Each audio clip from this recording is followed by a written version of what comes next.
Pagkatapos, mabilang ang sinasakay namin sa mga sakyang patungo sa Horizon Residence Taguig. Pagdating sa Horizon Residence, dumidiretso kami sa basement upang maibaba ang nasabing basura at dalhin sa unit ni Congressman Saldico sa 56th floor sa nasabing lugar kung saan siya nakatira. Bago ibaba ang nasabing basura, ito ay bawas na. Halimbawa, nag-akyat kami ng 46 na malita.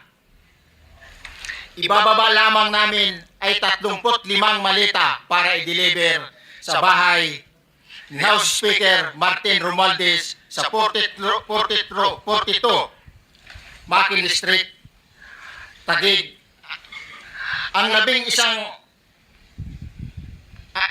isang malita ay naiwan sa taas ng 56th floor sa Horizon Residence.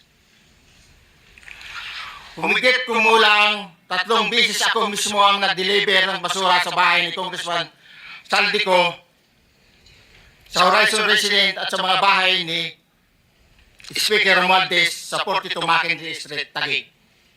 Yun ang katotohanan. Real talk lang, Brad.